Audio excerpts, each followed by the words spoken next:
E quando este corpo corruptível se revestir de incorruptibilidade, e o que é mortal se revestir de imortalidade, então se cumprirá a palavra que está escrita: tragada foi a morte pela vitória. Onde está, a morte, a tua vitória? Onde está, a morte, o teu aguilhão? O aguilhão da morte é o pecado, e a força do pecado é a lei. Mas graças a Deus que nos dá a vitória por intermédio de nosso Senhor Jesus Cristo.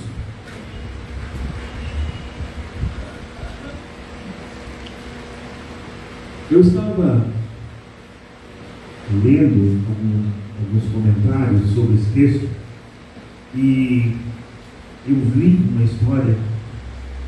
Eu não conheço o filme, mas eu achei interessante a história do filme.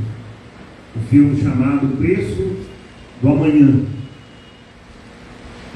Baseado na ficção científica da década de 70. As pessoas compram comida por tempo. Nesse filme, as pessoas, é um livro, depois transformou no filme. As pessoas compram comida por tempo. E aí as pessoas estão obcecadas pela imortalidade e juventude. Enquanto alguns vivem por séculos, outros trabalham para receber mais um dia de vida. Ao chegarem a 25 anos no filme e 30 anos no livro, as pessoas param de envelhecer e elas têm apenas um ano de vida. Um relógio é colocado no braço de cada uma delas, como um cronômetro regressivo. Para aumentar o seu tempo, essas pessoas precisam trabalhar. E qualquer coisa que elas compram para comer, pagam aluguel, qualquer coisa que elas compram, elas pagam com o tempo. De tal forma que elas são levadas a trabalhar para sobreviver. No relato bíblico, há algo parecido. Aconteceu com Jairo. Jairo estava com sua filha muito doente. E ele sai para buscar Jesus. E o relógio não espera. E a menina morre. Acontece também com Lázaro. O relógio não espera e Lázaro morre. E nesses dois casos, a chegada de Jesus muda tudo. Mas muda temporariamente. Muda temporariamente. Porque nem a filha de Jairo, nem Lázaro estão vivos até hoje. Eles morreram novamente. O tempo passou e eles morreram. E nós, muitas vezes, na nossa vida, dizemos que não temos tempo. Não fiz isso porque não tive tempo. Não fiz isso. Não deu tempo. Não tenho tempo. Eu ando sem tempo. Mas nós temos tempo. Nós temos tempo. E o que nós fazemos com o tempo? O grande problema é que, com a entrada do pecado no mundo, a recompensa do pecado foi a morte, e a morte colocou no nosso braço o relógio. O relógio. E esse relógio, como lá no filme, ele tem uma contagem regressiva. É uma contagem regressiva. E muitas pessoas buscam uma solução para essa contagem regressiva. Muitos tentam, de muitas formas, se manterem jovens. Outros tomam medicamentos, fazem muitos exercícios, têm uma vida regrada. Outros têm muitas coisas e buscam retardar este relógio que está na regressiva. Na verdade, esse relógio começa na regressiva no dia que nós somos gerados. Nem é no dia que nós nascemos. Nós não sabemos quanto tempo. Está escrito lá, falta para você 100 dias, 2 horas e 22 minutos. Não está lá escrito isso. Mas o relógio está contando contra nós nesta vida. E só há uma pessoa que tem solução para esse relógio. Sabe por quê? Porque ele venceu, ele zerou esse relógio. Porque ele morreu, foi sepultado, mas ao terceiro dia ele levantou das cinturas. Ao terceiro dia ele ressuscitou. Havia ali em Corinto, igreja a qual esta carta foi escrita, uma heresia que estava entrando na igreja muito perniciosa, chamada de ou de proto-gnosticismo. E as pessoas que defendiam essa tese teológica, elas diziam que a alma é imortal, mas o corpo não. Portanto, a salvação é libertar a alma do corpo. Porque a matéria é má e o espírito é bom. Mas essa heresia, embora tenha uma aparência de verdade, ela é perniciosa. Porque se a alma é boa, eu posso entregar o meu corpo para qualquer coisa. Ele é ruim mesmo. E o pecado é praticado no corpo. E a morte nós experimentamos no corpo. Mas tudo que Deus fez é bom. O pecado distorce, o pecado atrapalha, o pecado interfere no funcionamento. Mas Deus não criou nada que fosse ruim. Se você tem dúvida, leia Gênesis capítulo 1. Depois de criar tudo, está lá a expressão: e viu Deus tudo quanto fizeram, e eis que era muito bom. Ali estava também a matéria. A matéria é boa. Mas a matéria é pecaminosa. Tudo foi contaminado pelo pecado. Tudo foi contaminado pelo pecado. Mas Jesus pagou o exato preço do nosso pecado quando ele foi na cruz. Porque Jesus foi a obediência perfeita. Ele foi gerado de forma perfeita. Ele foi a obediência perfeita. Ele morreu a morte perfeita. Ele ressuscitou a ressurreição perfeita. E ele está preparando lugar para nós, para que vivamos com ele. Então a resposta para aquele reloginho que conta contra nós é Jesus. As provas da ressurreição estão nas Escrituras, mas estão também na história. Cristo, o Senhor, profetizou que ele morreria e ressuscitaria. Marcos, capítulo 8, 10. Depois, há documentos históricos que provam a existência do túmulo vazio. Nem os judeus negaram que o túmulo ficou vazio. Eles subornaram os guardas para que dissessem que o corpo foi roubado. Mas eles não negaram. Algumas pessoas dizem assim: mas as mulheres devem ter errado o túmulo. Mas não ia errar o túmulo. E se errassem, iam encontrar o túmulo certo, porque o túmulo estava registrado, estava tudo ali, anotado. Mas nem os judeus negaram que o túmulo ficou vazio. O relato histórico está lá. O fato histórico é que Cristo morreu e morreu crucificado. Ele se deu por nós ali na cruz. E aquela heresia que estava entrando na igreja de Corinto, Paulo está escrevendo essa carta, combatendo, negava isso, porque eles diziam que o Cristo era a parte espiritual, mas que não poderia ser, o corpo não poderia ser filho de Deus, porque o corpo é matéria, a matéria é pecado, e a matéria é ruim. Então não poderia existir um filho de Deus de carne e osso. Então Jesus era, segundo essa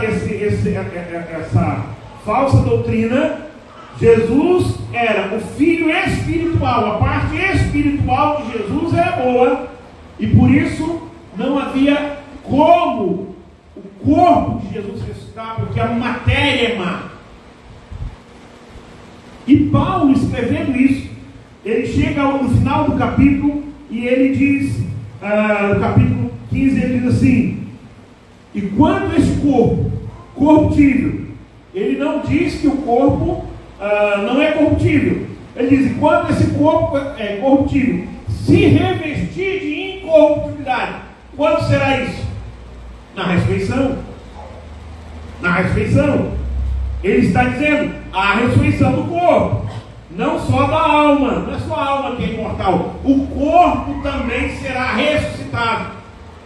Aí alguém às vezes assim: mas e a pessoa que faltava uma perna? Aí a pessoa que tinha uma deficiência? Meu querido, isso faz parte da corruptibilidade do corpo, vai ser ressuscitado de forma completa e perfeita, para a glória de Deus. E ele diz mais: e o que é mortal se revestir de imortalidade, incorruptível e imortal e perfeito. Então se cumprirá a palavra que está escrita: tragada foi a morte pela vitória. Então Jesus, ao ressuscitar, ele matou a morte. Aí você vai dizer assim: mas por que as pessoas continuam morrendo? Nós vamos morrer, mas nosso corpo vai ser sepultado, vai voltar à terra, e no último dia nós seremos chamados. A nossa alma vai para o Senhor, e nós vamos ficar, o nosso corpo vai ficar lá, vai se decompor. Praticamente tudo que há no nosso corpo ou é água, ou é composição do solo. Quase tudo que tem no nosso corpo tem no solo. E então vai se decompor, mas será chamado à vida. Esse mesmo corpo, com dor no joelho, na coluna, faltando uma coisa, não! Perfeito, imortal, incorruptível, nunca mais vai morrer. Não vai precisar ficar preocupado se cair o microfone, né? O microfone pode cair, amassar, estragar, pode acontecer, né? A gente pode cair, amassar, estragar, não amassar, não, machucar, quebrar. Mas lá não vai ter mais isso, não vai ter dor, não vai ter choro, não vai ter sofrimento, não vai ter mais angústia. Sabe por quê? Porque o pecado será banido para sempre e lançado no inferno com Satanás e todos que lhe deram crédito.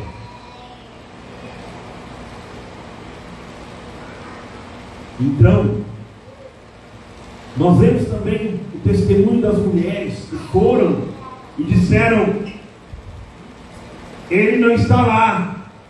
E o anjo nos diz: ele ressuscitou. Jesus honrou as mulheres, porque os homens onde estavam?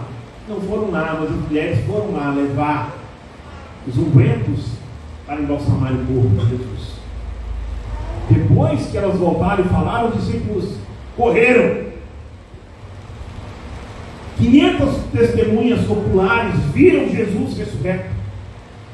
O próprio apóstolo Paulo, que escreve esta carta, diz que viu como um filho nascido fora do tempo.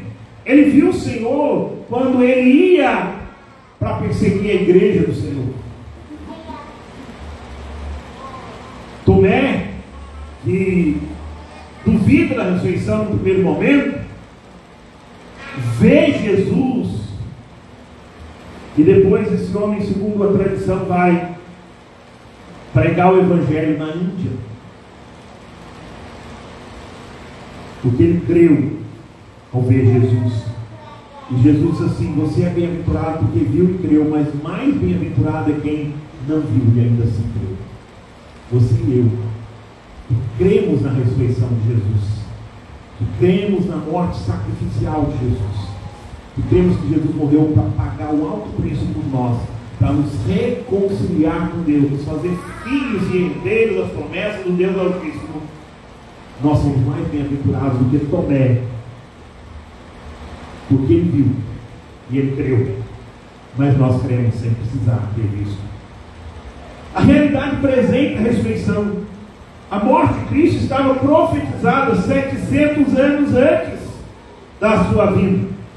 Isaías, capítulo 53, dá uma descrição bastante detalhada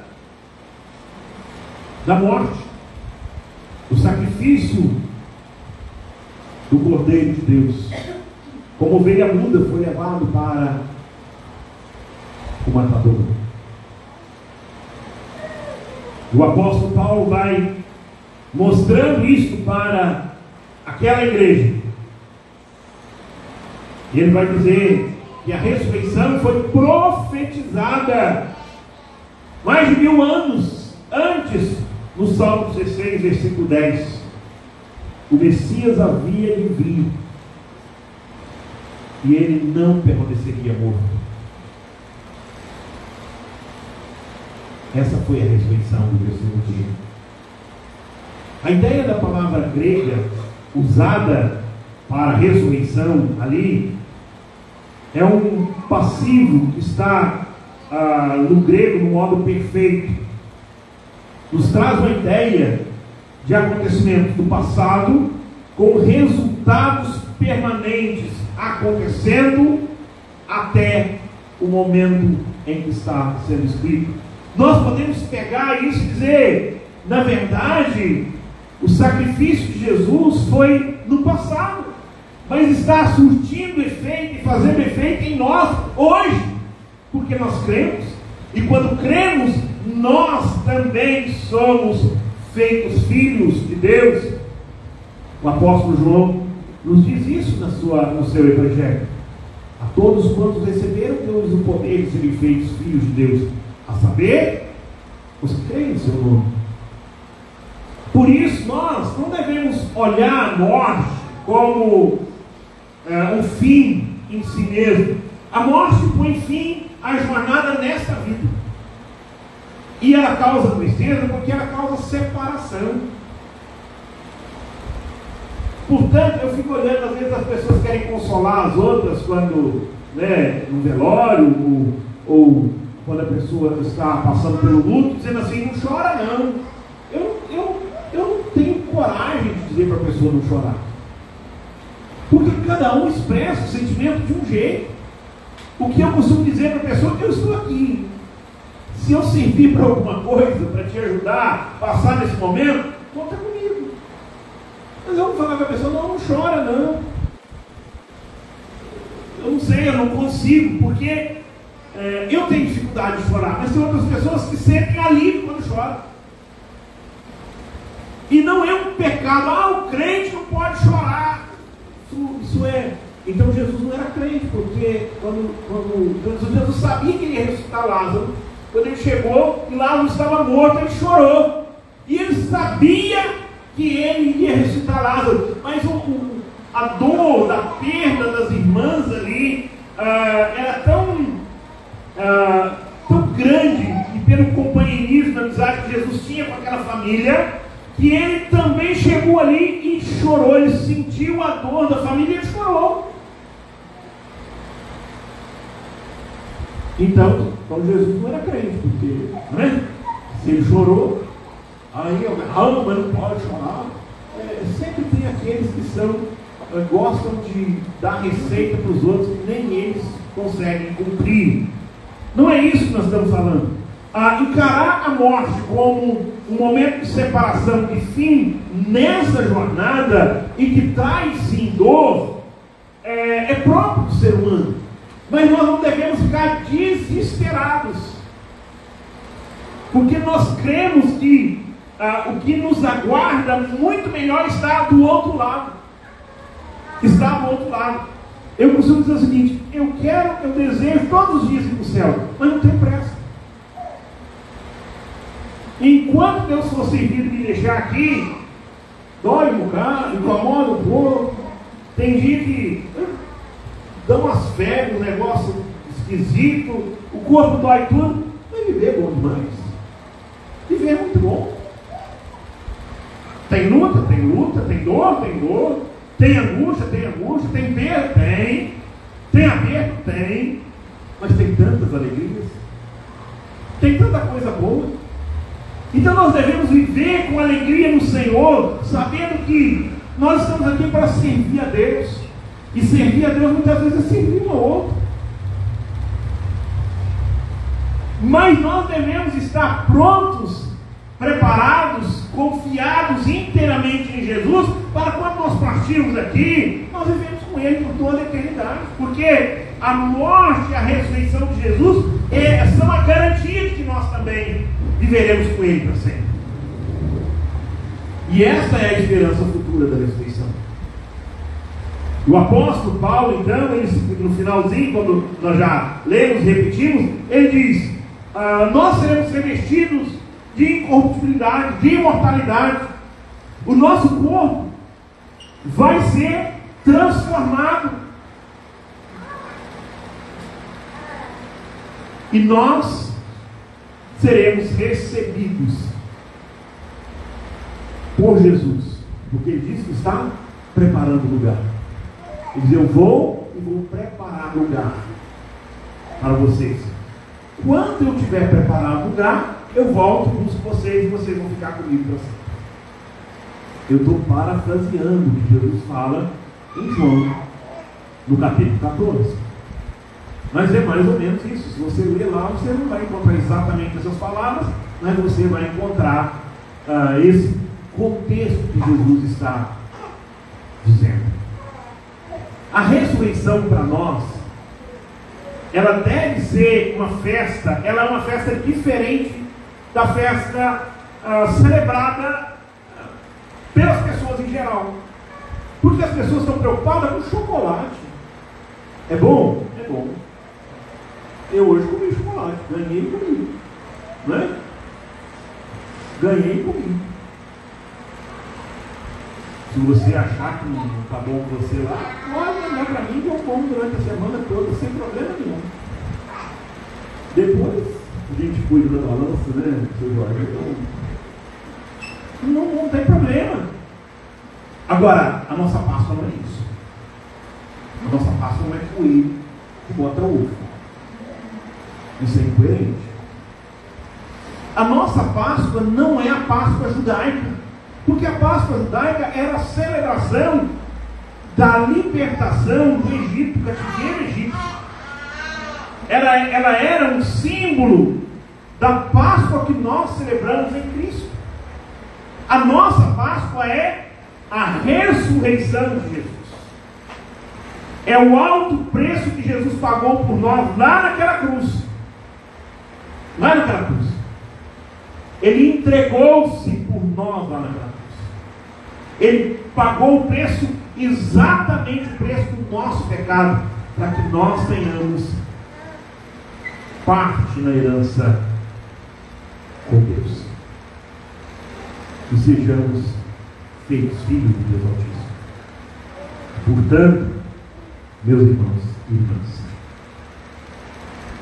nós devemos olhar para a Páscoa com um misto de gratidão pelo que Jesus fez, de adoração pelo que Jesus fez e de esperança pelo que Ele vai completar